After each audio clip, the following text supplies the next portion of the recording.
Welcome to Yadav academy. और हम R S Agarwal की नवीन अंकगणित वाली बुक सॉल्व कर रहे थे। तो जो चैप्टर अभी हम सॉल्व कर रहे हैं वो है हमारा संख्या पद्धति। तो संख्या पद्धति वाला चैप्टर हम सॉल्व कर रहे थे, नंबर सिस्टम वाला। और पिछली वाली वीडियो में हमने 116 तक क्वेश्चंस कर लिए थे। तो 116 के बाद वाले क्वेश्चंस हम इस वाली वीडियो में करेंगे।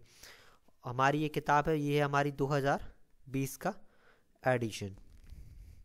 और एक्सरसाइज 1A हम कर रहे थे। तो ए वाली एक्सरसाइज अभी हम कर रहे हैं। तो अब क्वेश्चंस देखते हैं। ये 117वां क्वेश्चन है। इसमें कह रहा है यदि संख्या दी है हमारा स्टार पूर्णतः 9 से विभक्त हो तो स्टार के स्थान पर कौन सा अंक आएगा। तो पिछली वाली वीडियो में मैं आपको बता चुका हूँ कि जो अगर 9 से विभक्त के लिए कहा जाता है तो 9 से विभक्त कोई भी संख्या तब होती है जब इन संख्या के अंकों का योग 9 से विभक्त हो। तो इसके अंकों का जो योग होगा यानी कि 7 1 6 प्लस 7 प्लस 1 प्लस स्टार की प्लेस पे मान लिया x आएगा प्लस ये 4 प्लस 8 प्लस 3। तो इनके अंकों का जो योग है ये हमारा 9 से विभाजित होना चाहिए। अगर 9 से विभाजित होगा तो संख्या 9 से विभक्त होगी, नहीं तो नहीं होगी। जोड़ देंगे इन सब को तो ये हमारा हो जाएगा 29 प्लस का x। तो 29 प्लस x बटे 9। अब 9 से ये भाग देंगे हम इसमें, तो ये हमारा 29 प्लस x ये हमारा होना चाहिए 27, तो कम हो जाएगा तो ये हमारा होना चाहिए 36। तो जो 29 प्लस x है ये हमारा होना चाहिए 36 के बराबर। तो जो x है वो आ जाएगा हमारा 7। तो जो यहाँ पे जो अंक होना चाहिए वो हमारा निकल आएगा 7। अब इसमें कह रहा है कि 1 5 7 स्टार 3 2 2 3 4 पूर्णतः 3 से विभक्त हैं तो स्टार के स्थान पर कौन सा अंक आएगा। वो हमारा था 9 के लिए। और अगर जब 3 हो तो 3 के लिए हमारा रहता है जो अंकों का योग है वो 3 से विभाजित होना चाहिए। तो जो अंकों का योग यानी कि 1 प्लस 5 प्लस 7 प्लस ये हमारा x प्लस का 2 प्लस 3 प्लस 4, ये पूरा का पूरा हमारा 3 से डिवाइड होना चाहिए। तो ये हमारा हो जाएगा 22 प्लस x बटे 3। तो ये हमारा 8 बार जाना चाहिए। 8 3 8 24, 3 से 8 बार जाएगा तो ये 24 बराबर में होना चाहिए। तो जो 22 प्लस x है ये हमारा होना चाहिए 24, तभी 3 से भाग जाएगा तो x बराबर हमारा आ जाएगा 2। तो जो अंक है वो 2 होना चाहिए। अब इसमें कह रहा है कि निम्नलिखित में से कौन सी संख्या 18 से विभक्त नहीं होती है। तो इसमें हमें बताना है कि कौन सी संख्या 18 से विभक्त नहीं होती है। तो जो हमारा 18 है तो 18 में हमारा एक तो आता है 9, दूसरा आता है 2। तो 18 को हम 9 गुणा 2 लिख सकते हैं। और जो भाग का नियम रहता है, ऐसे अगर हमें किसी भी संख्या में भाग देना है, यहाँ पे ऐसे यहाँ पे कोई एक संख्या लिखी है, जैसे मान लो 7 6 9 7 6 7 2 है। तो इसमें अगर हमें 18 से भाग देना है तो हम लिख सकते 9 गुणा 2, यानी कि 9 इस संख्या में हमारा 9 से भी भाग जाना चाहिए और 2 से भी। तो ये हमारा 18 है। तो इन चारों संख्याओं में, जैसे ये हमारा यहाँ पे लास्ट में 6 है, ये 6 है, ये 6 और इसमें क्या है 3 है। तो जब किसी भी संख्या के लास्ट में 3 होती है तो उसमें 2 से भाग तो जाएगा नहीं, यानी कि इस वाली संख्या में 18 से भी भाग नहीं जाएगा। अब इसमें कह रहा है निम्नलिखित में से कौन सी संख्या 24 से पूर्णतः विभक्त होती है। अब इसमें कह रहा है वो 24 से, तो ये हमारा 8 गुणा 3 होता है। 8 गुणा 3 24 होता है। और जो 8 के लिए पूर्णतः विभक्त के लिए होता है वो होता है हमारे लास्ट के जो 3 डिजिट हैं उसमें 8 से भाग चला जाए। तो हम इस वाली संख्या को चेक करते हैं। ये हमारी है 3 1 2 5 736। ठीक है। तो अगर इसमें 24 से भाग जाना है तो इसमें 8 से भी भाग जाना चाहिए, 8 से डिवाइड होनी चाहिए और हमारी 3 से भी डिवाइड होनी चाहिए। तो पहले 8 से चेक करते हैं। 8 से चेक करने के लिए जो आखिरी के 3 डिजिट है इनमें 8 से भाग चला जाना चाहिए। तो ये 7 बार जाएगा।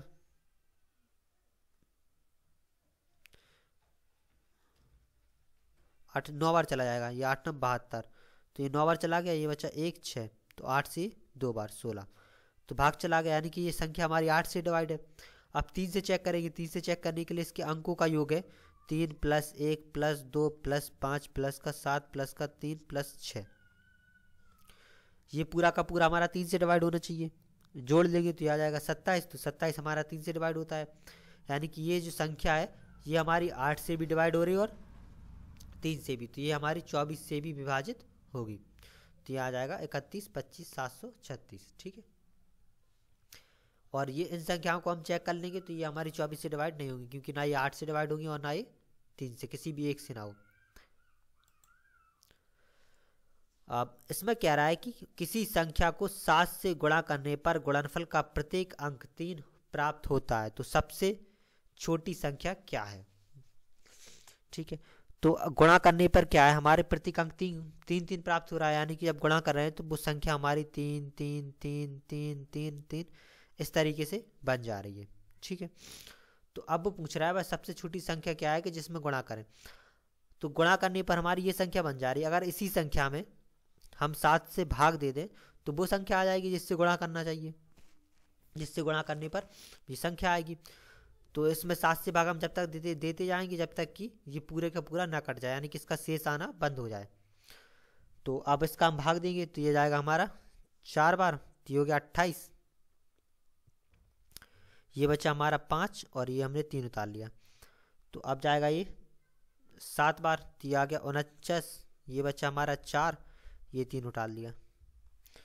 अब 7 6 42 हो जाएगा, तो ये बचा हमारा 1, ये आ गया 3, एक बार जाएगा, तो ये बचा हमारा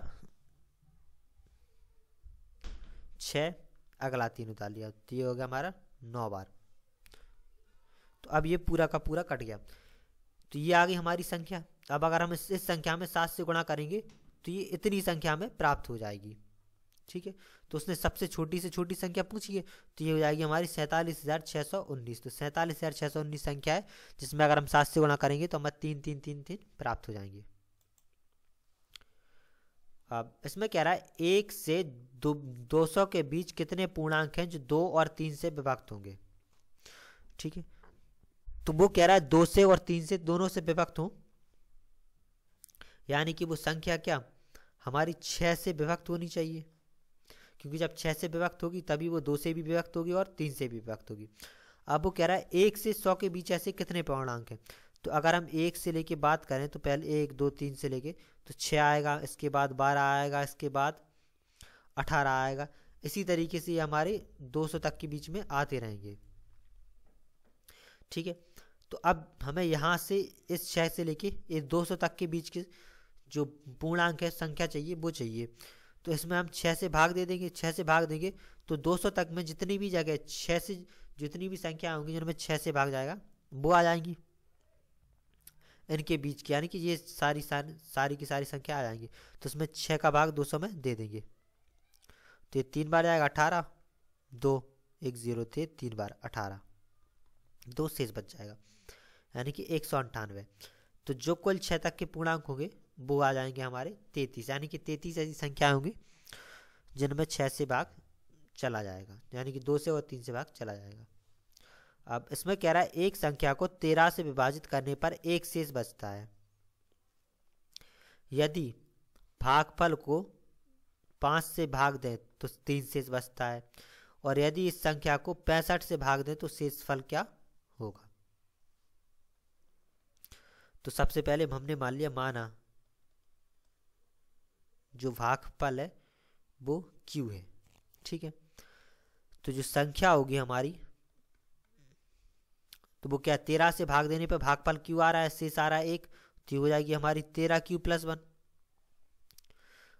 जो भाजक होता है वो होता है भाज गुणे भागफल प्लस का शेषफल, तो संख्या हो जाएगी हमारी 13q + 1। अब वो दूसरी बात कह रहा है कि अगर 5 से भाग दें तो 3 शेष बच रहा है, तो जब 5 से भाग देने पर जो शेषफल आ रहा है जो भागफल है वो हमने मान लिया q है, ये हमने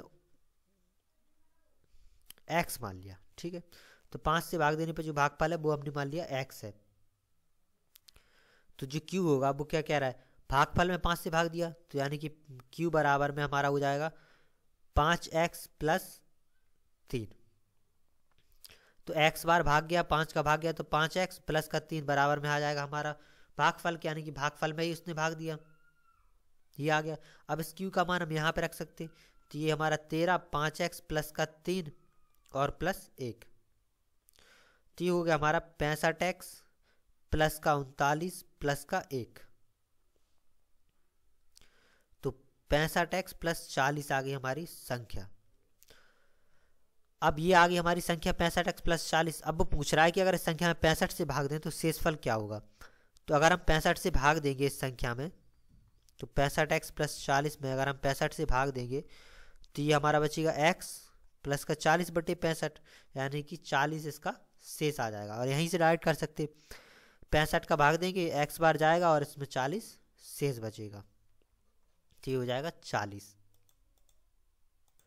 अब इसमें कह रहा है किसी संख्या में 7 जोड़कर योगफल को 5 से गुणा करके भागफल को 9 से भाग देते हैं। इस प्रकार प्राप्त भागफल में से 3 घटाने पर 12 शेष बचते हैं, तो शेषफल कितना है। ठीक है, तो अब जो सबसे पहले तो जो संख्या है वो हमने मान ली x है, x मान ली। अब वो कह रहा है किसी संख्या में 7 जोड़कर, यानी कि जो संख्या हमारे पास x है और इसमें 7 जोड़ दिया, तो संख्या में 7 जोड़कर योगफल को, यानी कि 7 जोड़ने पर ये हमारा योगफल आ गया 5 से गुणा करके। तो अब इसमें क्या कह रहा है, वो 5 से गुणा कर दिया योगफल में, तो ये इसका योगफल हो गया और इसमें 5 से गुणा कर दिया। गुणा करके गुणनफल को 9 से भाग दे देते हैं, तो जो गुणा करने के बाद जो आया इस पूरे में वो कह रहा है 9 से भाग देते हैं। और इस प्रकार प्राप्त भागफल में से 3 घटाने पर, तो ये हमारा भागफल आ गया। अब वो कह रहा है भागफल में से 3 घटाने पर, तो भागफल में से इसमें से 3 घटा दिया तो 12 शेष बचता है। तो अब जो बच रहा है वो बच रहा है 12, ये हमें क्वेश्चन में पूरी का पूरा दिया है। तो ये x प्लस 5 x प्लस 7 गुणे 5 बटे हो जाएगा हमारा 9, बराबर में 3 इस तरफ ले आएंगे तो 12 3, ये हमारा हो जाएगा 15, 5 से कट गया 3 बार में। तो x प्लस 7 9 मल्टीप्लाई हो जाएगा तो ये हो जाएगा हमारा 27, तो x बराबर हमारा आ जाएगा 20। तो जो संख्या होगी हमारी वो निकल आएगी 20। अब किसी संख्या को 4 से भाग देने पर शेषफल 2 प्राप्त होता है और उसके भागफल को 5 से भाग देने पर शेषफल 3 प्राप्त होता है, और इस प्रकार प्राप्त भागफल को 6 से भाग देने पर 5 प्राप्त होता है और अंतिम भागफल 7 है। तो संख्या थी ये हमें निकालना है। ठीक है, तो सबसे पहले जो संख्या है वो मान ली हमने a है। ठीक है, अब वो कह रहा है 4 से भाग दें, तो 4 से उसने भाग दिया, जो शेष बच रहा है वो हम यहाँ पे लिख ले रहे हैं। तो शेष बच रहा है उसका 2, यानी कि 4 से भाग दिया a में, तो शेष बच रहा है 2 और जो भागफल आ रहा है वो मान लिया हमने b आ गया। ठीक है, तो यहाँ पे ये हमने भागफल मान लिया। अब उसके बाद कह रहा है इससे प्राप्त भागफल को 5 से भाग देने पर, यानी कि प्राप्त भागफल है b, अब इसमें उसने 5 से भाग दिया तो जो शेषफल है वो बच रहा है उसके पास 3, तो ये 3 शेषफल आ गया और जो इसका भागफल है वो हमने मान लिया c है। अब तीसरी बात उसने क्या कही कि इस प्रकार प्राप्त भागफल को 6 से भाग देने पर, यानी कि इसके बाद जो भागफल बचा इसमें 6 से भाग देने पर शेष बच रहा है 5 और जो अंतिम भागफल है वो आ रहा है 7, यानी कि जो भागफल इसका आ रहा है वो आ जाएगा 7। ये हमें क्वेश्चन में दिया है। तो ये भागफल थे और ये हमारे शेषफल और ये थी हमारी संख्या। तो जो c होगा ये, तो ये हमारा इन दोनों का मल्टीप्लाई प्लस में 5 हो जाएगा, यानी कि 6 गुणन 7 प्लस का 5 हो जाएगा भागफल का, और उस संख्या का भाज्य का मल्टीप्लाई कर देंगे और प्लस में 5 आ जाएगा, तो ये हमारा c आ जाएगा। तो ये 42 प्लस का 5, तो ये आ गया हमारा 47, तो 47 आ गया c। अब जो b होगा ये 5 का और c का मल्टीप्लाई होगा और प्लस में 3 हो जाएगा, तो 5 गुणा c है हमारा 47 और प्लस में हो जाएगा 3, मल्टीप्लाई कर लेंगे तो ये हो गया हमारा 235 प्लस 3, तो ये आ गया 238। अब इसके बाद जो a होगा वो 4 का और b का मल्टीप्लाई हो जाएगा और ये हमारा जुड़ जाएगा, इन दोनों का मल्टीप्लाई हो जाएगा, ये हमारे ऐड हो जाएंगे, तो 4 गुणे 238 हो जाएगा और प्लस में जो शेष था इसका वो था हमारा 2, तो ये 2 हमारा जुड़ जाएगा। तो 238 का और 4 का मल्टीप्लाई कर लेंगे तो हो जाएगा 952 प्लस 2, तो 954। तो जो संख्या थी वो थी 954। अब इसमें कह रहा है 4 प्राकृतिक संख्याएं इस प्रकार हैं कि उनके 3-3 करके जोड़ने पर योग क्रमशः 180, 97, 208 और 222 प्राप्त होता है। तो इन संख्याओं का माध्य क्या है? तो सबसे पहले जो संख्या है वो हमने मान ली A, B, C और D, ये 4 संख्याएं मान ली हमने। तो इनमें 3-3 के जोड़ों का योग दिया है, तो जो A plus B plus C एक जोड़ा हो गया, तो इसका योग मान लिया 180 है। दूसरी संख्या यानी कि B plus C plus D, इसका जो योग होगा वो हो जाएगा 197। अब तीसरी वाली मान ली हमने C plus D plus A, तो इसका हो गया हमारा 208। और जो चौथा जोड़ा आया वो हो जाएगा हमारा A plus C plus B, तो हो जाएगा हमारा 222। नहीं, ये हमारा हो जाएगा A plus D plus B। ठीक है, तो ये हमारे 4 जोड़े हो जाएंगे। अब इनका माध्य हमें दिया है, तो सबसे पहले माध्य निकालना है। तो हम इन चारों इक्वेशंस को जोड़ देंगे। जब चारों को जोड़ देंगे तो ये हमारा हो जाएगा 3, A है वो 3 हो जाएंगे, जो B है वो भी 3 हो जाएंगे, और जो C है वो भी 3 हो जाएंगे, और जो D है वो भी 3 हो जाएंगे। एक ये है, एक ये है, एक ये है। B एक ये हमारा ये है, B एक B ये है और एक B ये हो गया। C एक ये है, एक ये है और एक ये है हमारा। ठीक है, और D एक ये है, एक ये है और एक ये है। तो 3-3 सारे के सारे हो गए। और ये हमारे 180 प्लस का 197 प्लस का 208 और प्लस का हो गया 222। तो इसमें से 3 कॉमन आ जाएगा, तो ये हमारा A plus B plus C plus D बराबर, और ये हमारे जुड़ जाएंगे तो हो जाएंगे 807। तो 807 3 से कट जाएगा, तो ये कट जाएगा हमारा 269 बार।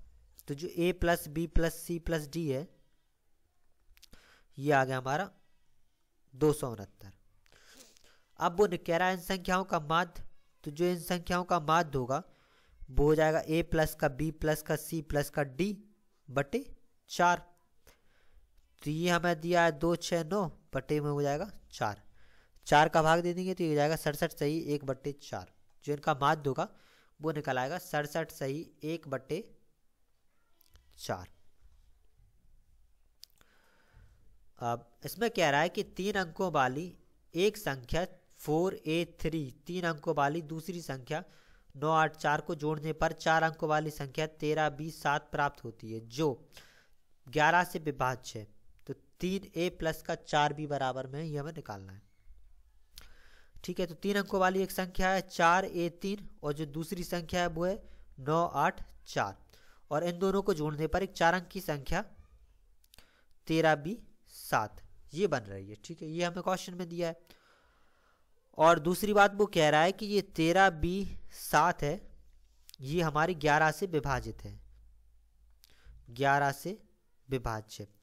तो जब 11 से विभाजित तो इन दोनों का योग और इन दोनों के योग का जो अंतर होगा वो 11 से विभाज्य होगा, यानी कि जो 1 प्लस B होगा और जो 3 प्लस का 7 होगा ये हमारा 11 से विभाज्य होगा। तो यानी 1 प्लस B माइनस का 10 बटे 11 हो जाएगा, तो ये हो जाएगा B माइनस का 9 बटे 11। तो ये 11 से विभाज्य होने के लिए ये पूरी संख्या हमारी 0 होनी चाहिए। तो जो B माइनस 9 है वो हमारा होगा 0, तो B बराबर में हमारा आ जाएगा 9। तो जो B है वो 9 होना चाहिए। तो ये हो गया 4A3 प्लस का 984 बराबर में 1 3, जो B है वो 9 आ गया 9, ये हो जाएगा हमारा 7।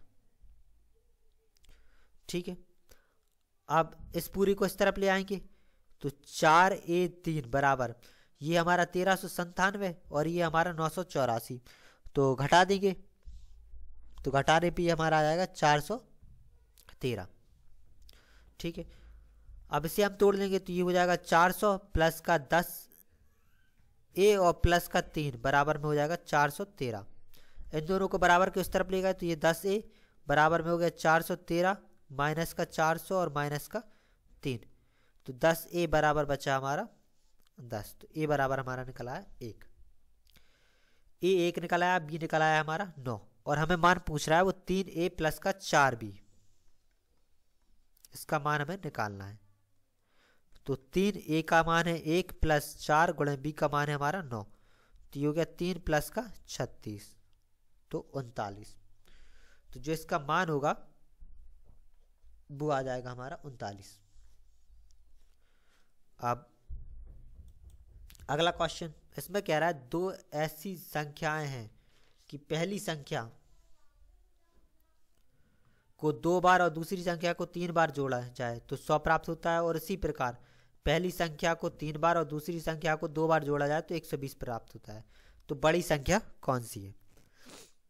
तो जो पहली संख्या है सबसे पहले तो वो हमने मान ली ए है, और जो दूसरी संख्या है वो मान ली बी है। अब वो कह रहा है दो ऐसी संख्या है जिसमें पहली को 2 बार जोड़ा जाए, तो पहली संख्या है इसे 2 बार जोड़ लिया तो ये हो जाएगी 2a प्लस दूसरी संख्या को 3 बार, तो ये हमारी हो जाएगी 3 बीर, और जोड़ने पे ये हमारा आ रहा है 100। अब इसी कह रहा है इसी प्रकार पहली संख्या को 3 बार जोड़ें, तो पहली को जोड़ दिए 3 बार और दूसरी को 2 बार, तो ये हो जाएगी 2b, और जो योगफल आ रहा है वो आ रहा है 120। तो ये हमारी दो इक्वेशंस आ गई, ये हमारी पहली आ गई, ये हमारी दूसरी इक्वेशंस आ गई। अब इन दोनों को हम सॉल्व कर लेंगे, तो इसमें हम 3 से मल्टीप्लाई कर दें और इसमें हम पूरी इक्वेशन में 2 से मल्टीप्लाई कर दें। तो इसमें अब 3 से मल्टीप्लाई करेंगे तो ये हो जाएगा 6a प्लस का 9b बराबर में हो जाएगा 300, ये हो जाएगा हमारा 6a जब इसमें मल्टीप्लाई करेंगे, प्लस का 4b बराबर ये हो जाएगा हमारा 240। सॉल्व कर लेंगे तो ये माइनस माइनस माइनस ये कट गया, ये बचा हमारा 5b बराबर में 60, तो b बराबर हमारा आ गया 12।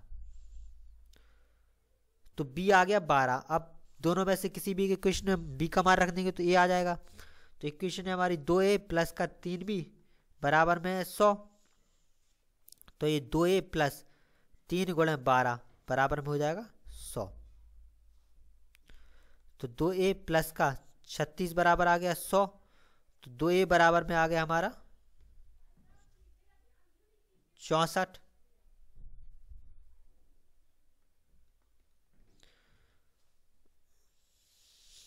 और a बराबर में हमारा हो जाएगा 32। ठीक है, तो अब वो पूछ रहा है दोनों में से सबसे बड़ी संख्या, तो एक है 12 और दूसरी है हमारी 32, तो जो बड़ी संख्या होगी वो निकल आएगी 32। अब इसमें कह रहा है कि एक विद्यालय के सभी छात्रों को 54 छात्रों की पंक्ति में खड़ा किया जाता है तो 30 पंक्ति बनती है, और जब 45 छात्रों वाली पंक्ति में खड़ा किया जाता है तो कितनी पंक्ति बनेगी? तो जो कुल छात्र होंगे, तो जब एक पंक्ति में छात्र 54 और कुल है 30 पंक्तियां, तो जो छात्र होंगे वो हो जाएंगे 54 गुणा 30, तो ये हमारे आ गए कुल छात्र। अब वो कह रहा है कि 45 छात्र वाली पंक्तियों के लिए कितने छात्र होंगे? तो कुल छात्र जो 45 पंक्तियों में होंगे, तो 45 पंक्तियां वो 45 छात्र हैं एक पंक्ति में, और जो कुल पंक्ति है वो मान लिया हमने x है, तो ये दोनों हमारे बराबर होंगे, तो 54 गुणा 30 बराबर में हो जाएगा 45 गुणा x। 15 से कट गया 2 बार, ये कट गया 3 बार, 3 से ये कट जाएगा हमारा 18 बार, तो ये आ गया 36 बराबर x। तो जो कुल पंक्तियां होंगी वो आ जाएंगी 36। अब इसमें कह रहा है कि 5, 9, 7, 5, 2, 3 में 7 का स्थानीय मान और जातीय मान में अंतर कितना होगा? तो ये हमारा 5, 9, 7, 5, 2, 3। तो सबसे पहले तो इसका स्थानीय मान निकाल लेंगे। तो जो स्थानीय मान का मतलब होता है वो जिस जगह है उस जगह की उसकी वैल्यू कितनी है। तो ये हमारा 7 का स्थानीय मान निकालना है, तो 7 हो जाएगा, और इसके बाद 3 अंक और हैं तो इसमें 3 0, तो ये आ जाएगा इसका स्थानीय मान। और जो जातीय मान होगा 7 का, तो जातीय मान होता है उसका खुद का मान, तो उसका खुद का मान हमेशा 7 रहता है, तो जातीय मान हमेशा वही संख्या होती है, तो ये हो जाएगा 7। तो जो अंतर होगा वो हो जाएगा 7000 माइनस का 7, तो ये हो गया हमारा 6993। तो 6993 इसका अंतर आ जाएगा। अब इसमें कह रहा है कि 64, 71, 35 में 7 और 3 के स्थानीय मानों का अंतर। तो संख्या है हमारे पास 64, 71, 35। तो इसमें जो 7 का स्थानीय मान होगा 7 ये है हमारा, इसके बाद 3 अंक है तो 30 हो जाएगा। और दूसरा जो 3 का स्थानीय मान, तो 3 ये है, इसके बाद 1 अंक है तो ये 10, 30 हो जाएगा। तो जो अंतर होगा वो हो जाएगा 7000 माइनस का 30, तो 6970 इसका अंतर होगा। तो ये हमारी एक्सरसाइज 1A थी। अब एक्सरसाइज 1A हमारी यहाँ पे कंप्लीट हो गई। इसके बाद वाली एक्सरसाइज हम अगली वाली वीडियो में करेंगे। Thank you.